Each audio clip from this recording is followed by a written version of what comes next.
Welcome to this week's Discover Fort Monroe. My name is Jessica Meadows and I'm the Education Programs Manager for Fort Monroe Authority, and welcome to my classroom.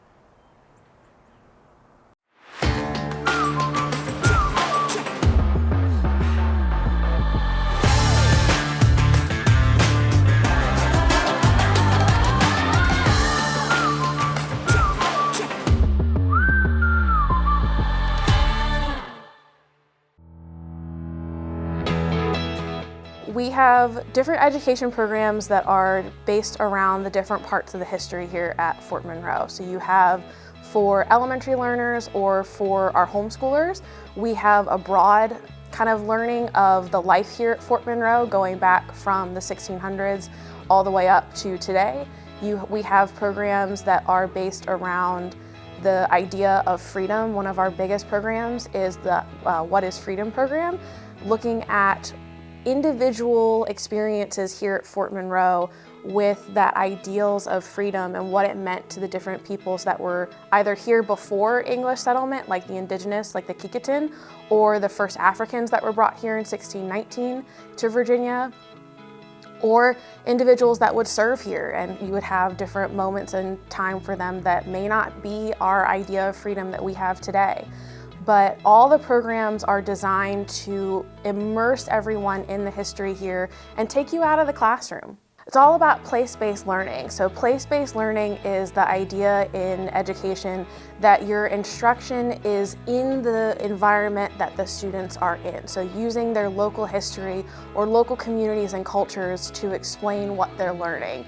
So for us here at Fort Monroe, it's about going out and standing in the same spaces that these moments of history happen. So standing out on the seawall and being in the same environment that you would have had the indigenous controlling the waterways here. You would have had the experience, you would have had the same landscape that with the water that the first Africans that were brought here would have experienced. You would have had this English colonizers looking out on that waterfront. Or going fast forward to the Civil War period, standing in the main gate where Frank Baker, James Townsend, and Shepard Mallory would have stood when they came here in May of 1861 that would lead to the contraband decision. So taking all of those local histories that are on almost a national level at this point for the history that students are learning in and out of the classroom and being in those spaces.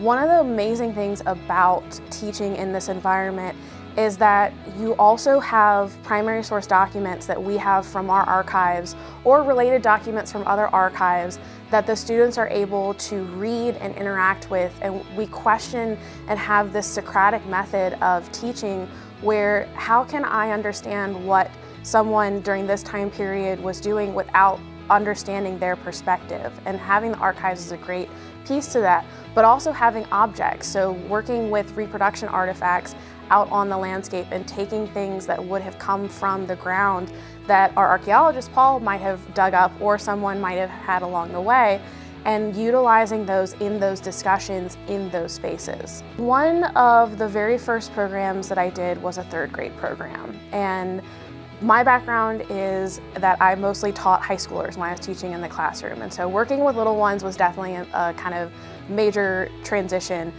But we were looking at when the first Africans were brought here in 1619, what would they have seen or experienced or felt? And we were looking at some things that they would have interacted with just as they would have when they were brought from the Kingdom of Ndongo, what we know today as Angola. And so we were looking at cowrie shells.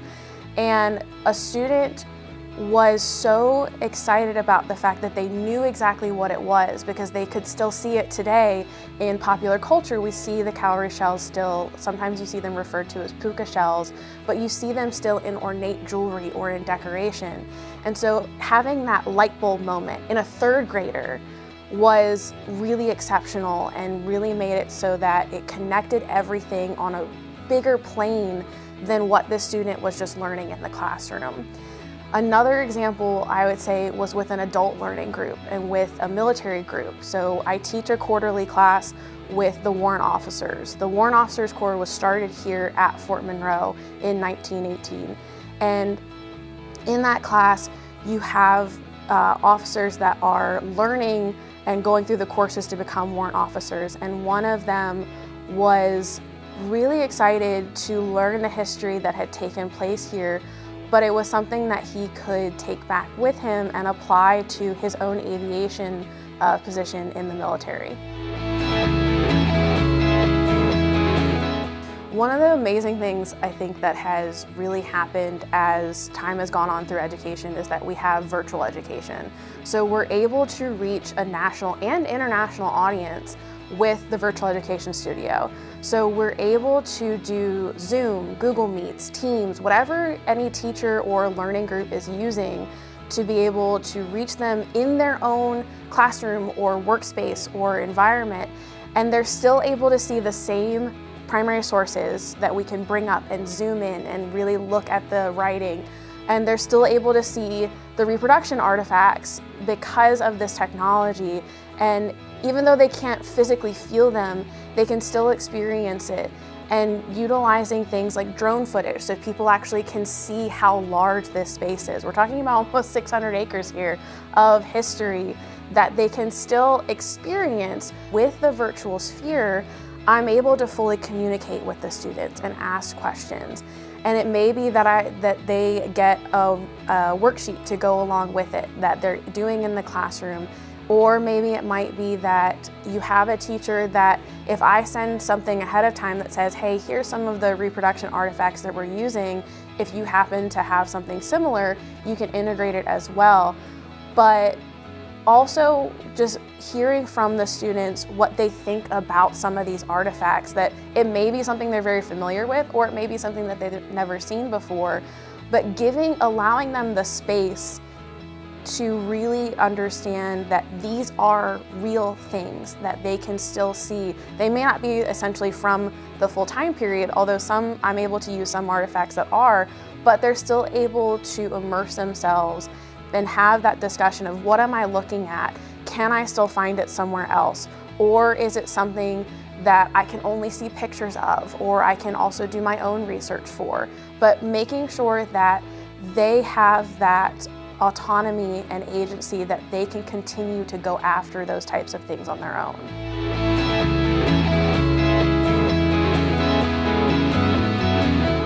So on the Fort Monroe Authority website, fortmonroe.org, there is an education tab.